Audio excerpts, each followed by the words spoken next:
Hello everyone, my name is Albert Bruno and welcome to my AMTH 415 Indigenous Ecologies in the Modern World capstone presentation. My presentation is titled Collaborative Approach to Natural Resource Management in Alaska. This panel or presentation is inspired by my panel presentation. And while I will say it is not the same, there is some subjects here that are very similar, but I did independent research and tried to really separate myself from that group project process. So without further ado, let's begin with an introduction. So this project focuses on natural resource management in Alaska, but more specifically, it's about how indigenous communities can play a central role in that process. For generations, Alaskan Native peoples have lived in close relationship with the land, relying on resources like salmon and beluga whales, but of course not just for food, but for survival. And yet, for much of the modern era, these same communities have been left out of the decisions that affect their own lands and water, something that we've seen to be a recurring theme within our class. My project explores a different approach, one built on collaboration, respect, and shared leadership. I'll be focusing on case studies called the Alaskan Beluga Whale Committee, and I'll also show how similar models are working in order in other parts of the world. My goal is to discuss that co-management isn't just possible, it's already happening. And with that right framework, it could be a way forward into more exclusive and sustainable resource governance in Alaska. And pretty much the bullet points that I've said here just kind of summarize what I've discussed, right? So Alaskan Native communities have a long dependence on fishing and hunting, not just for survival, but as a central part of their culture and identity. So this is a part of who they are as individuals, as a group, as a historical human presence in Alaska. Salmon runs and beluga whale migrations are part of integral knowledge and lifeways. And today, these traditions are threaded by both environmental changes and policy decisions made without Native input. This project processes a path forward based on co-management. This is kind of like collaboration between indigenous communities and government agencies. So why collaboration approach? Well, historically, indigenous communities were excluded from decisions about land and water. Western conservation policies often cause harm despite good intentions, and we know this from the constant modules, readings, and case studies that we've done in our class. There was always a type of write-up from the government that seemed good at first for natives, but once they signed the paper, it was either disregarded or they were tricked into a terrible deal, something that would take away crucial aspects of who they are as people just for the government to gain more land or to push them away from those lands. Collaborative governments brings together science and traditional ecological knowledge. So it's about fusing together rather than just continuing this destructive behavior of taking advantage of natives, disregarding natives, or making decisions without them being in the circle. So shared decision making builds more effective cultural relevance and outcomes. And when policies are made from the top down, they often ignore how deeply Native people are connected to the place. Whether it's fishing bans or wildlife regulations, the decisions can cut off communities from what they need to survive. Collaboration isn't just fairer, it actually leads to better decisions. Bringing traditional ecological knowledge and science together can create a more complete picture. Historical context, right? The impact of the ANCAS, or also known as the Alaska Native Claims Settlement Act. This act is a double-edged knife. It's looked at something positive. It's also looked at something that really reprimanded them, because this reshaped land ownership, right? They transferred 400 million acres to native corporations, not tribes. So it was more of an industrial sense to natives that are trying to establish themselves into the system. And it abolished most reservations and replaced tribal authorities with business models, resulted in political exclusion and federal government protection. So the NACSA was meant to settle land claims, but it did so by dissolving tribal sovereignty. Instead of tribes owning the land, corporations did, and these corporations weren't built to advocate for traditional use or political rights. This move pushed indigenous voices out of major environmental conservations. The legacy is still felt today.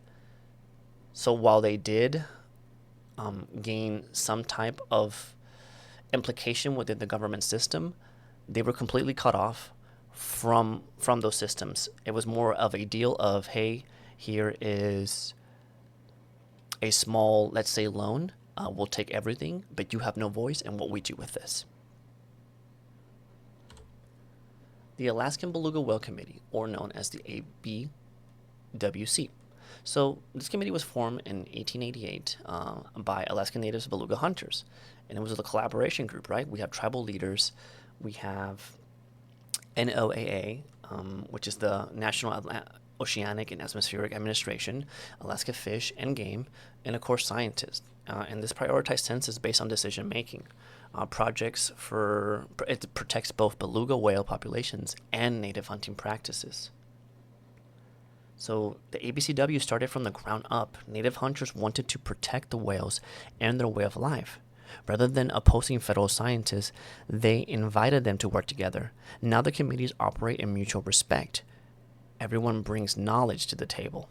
I like to include the logo here, a beluga whale, and this map right here is the areas where the beluga whales reside. And you can see it's pretty much around the west of the coastal of Alaska and to the north of it, leading into Canada.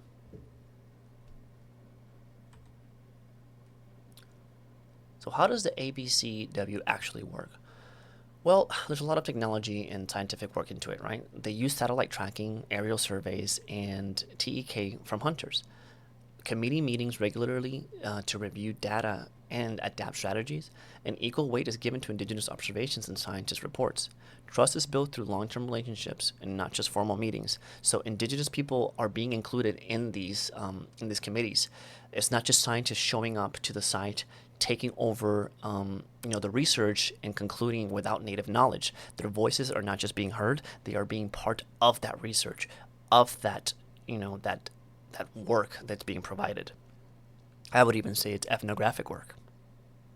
So what makes the ABC different is how it puts indigenous knowledge on the same level as satellite data or survey reports. Hunters can identify shifts in behavior or migration patterns that satellites might miss. That combination gives the committee more insight and stronger decisions.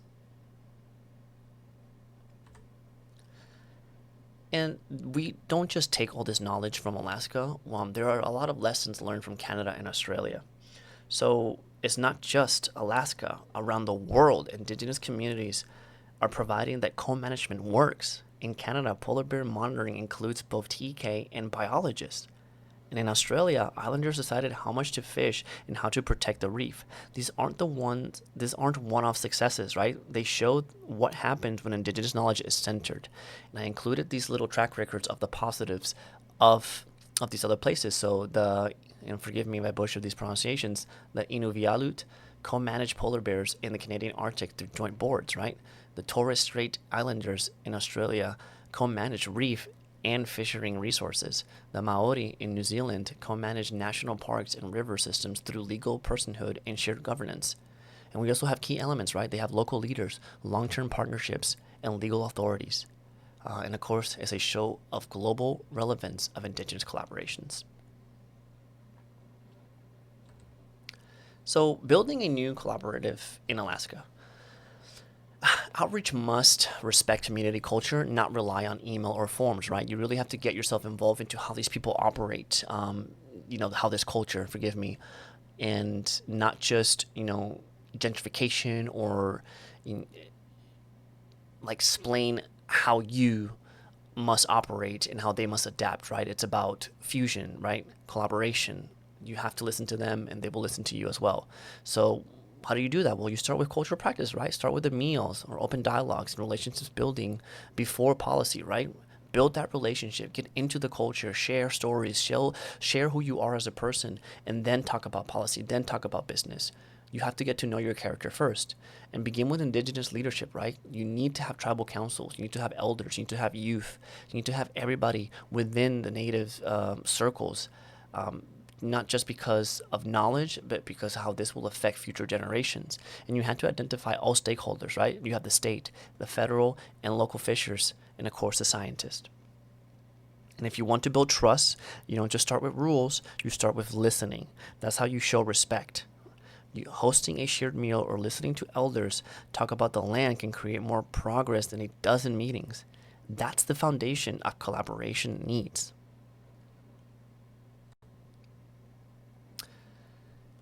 In designing the collaborative structure, so we use consensus instead of majority votes. We rotate leadership to avoid dominance, fund indigenous led monitoring and research, and we combine TEK and scientific methods in every major decision. Right? We can create flexibility structures that grow with the group.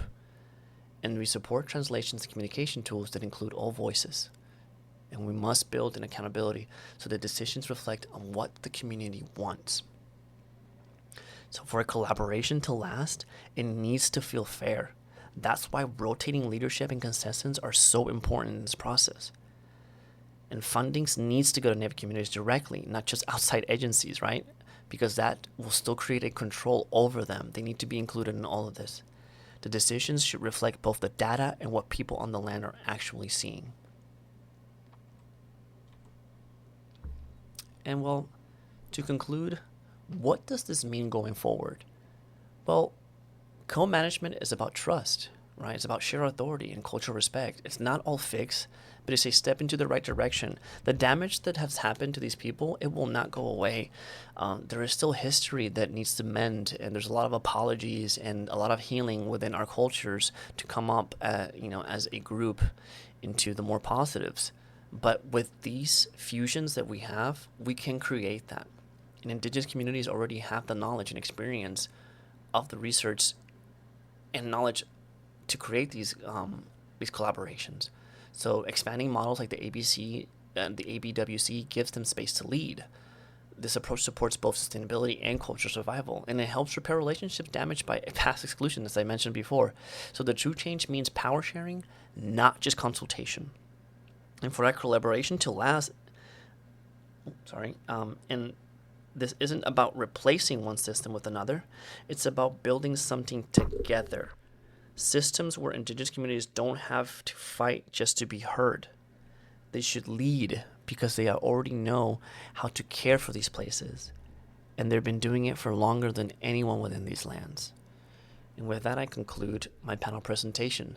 I'm a bit advocate supporter in fusion. I believe that in order for all of our problems to go away, anthropology, as a student of anthropology, I believe that all cultures must just try to adapt to one another and work towards a positive goal rather than continue this process of learning yet not implementing or including them within the circle of that knowledge.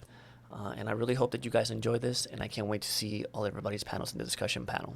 And thank you so much. Have a great day. No.